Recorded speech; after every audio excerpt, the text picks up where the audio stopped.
Alright, let's talk about Lisa's Oscars performance because, honestly, I have a lot of thoughts.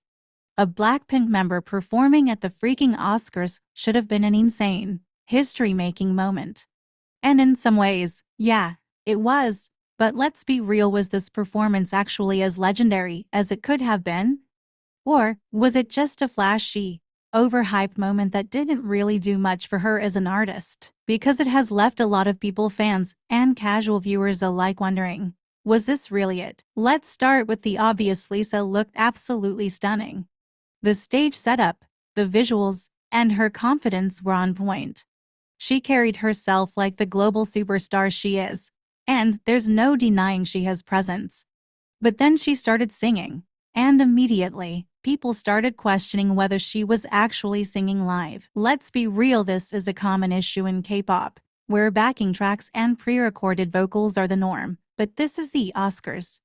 This is a stage where some of the greatest vocalists in the world have performed fully live, from Beyoncé to Billie Eilish to Lady Gaga.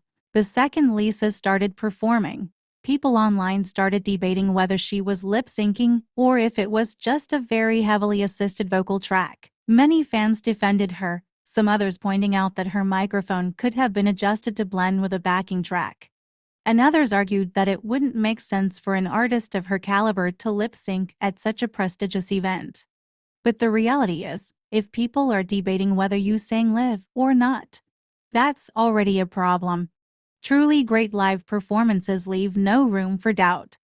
And considering the fact that she has a history of lip-syncing, I'm not surprised by this situation. The fact that Lisa's performance sparked so much debate means that something was off.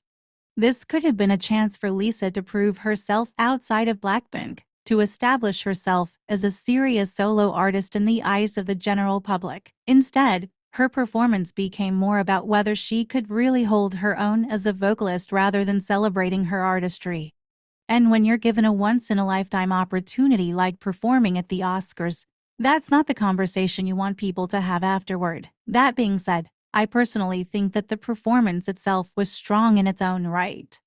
The choreography was sleek, her stage presence was undeniable, and the production was well done.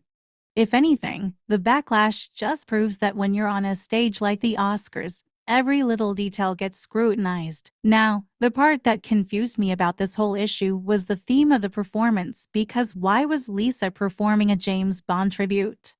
The Oscars have always had musical performances that make sense. When A Star Is Born came out, we got that unforgettable Bradley Cooper and Lady Gaga performance.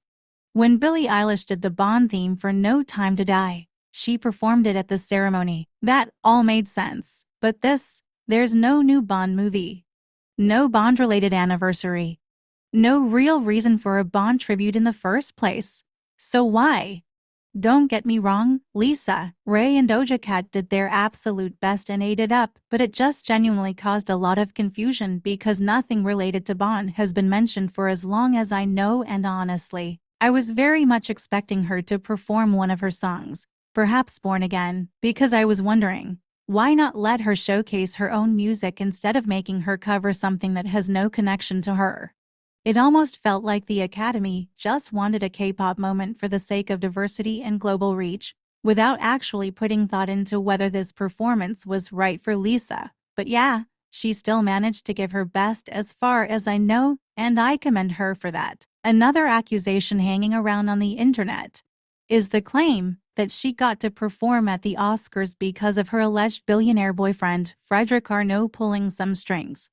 First of all, I just want to point out that Lisa is not your local TikTok influencer, and second of all, she's not also a woman who basically popped out of nowhere. She's a part of one of the most popular girl groups in the world, and besides, the Oscars don't hand out performance slots to nobodies, no matter how rich their connections are.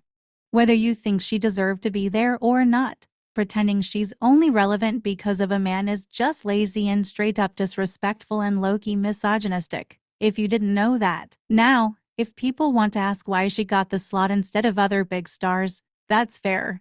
The Oscars aren't exactly known for featuring K-pop acts. Maybe it was a strategic industry move. Maybe connections helped. Who knows? But let's not act like every major artist in Hollywood doesn't get opportunities through networking. In fact, even as a normal person, you need to network if you ever want to scale through. It's nothing new. Nepotism and connections run the entertainment industry. Yet for some reason, when it's a woman, especially an Asian woman, suddenly people lose their minds. The hypocrisy is laughable. But let's talk about the real issue here. Lisa is being dragged more for existing at the Oscars than for the actual performance itself. The lip-syncing accusations, fair game. The critiques about the song choice, totally fine. But people aren't just critiquing her, they're trying to erase her. The fact that some of the same people who scream support women in the industry are now foaming at the mouth over Lisa getting a gig speaks volumes. If this were any Western pop star, it wouldn't be half as dramatic.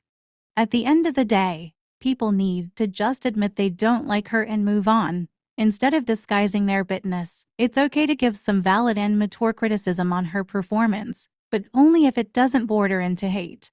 But from what I've been seeing so far, it's just plain hatred for her, and it's getting too far at this point. If Lisa were a Western pop star with a billionaire boyfriend, would these accusations even exist? Probably not. But as an Asian woman trying to break into Western entertainment, she will always have to fight harder to prove herself.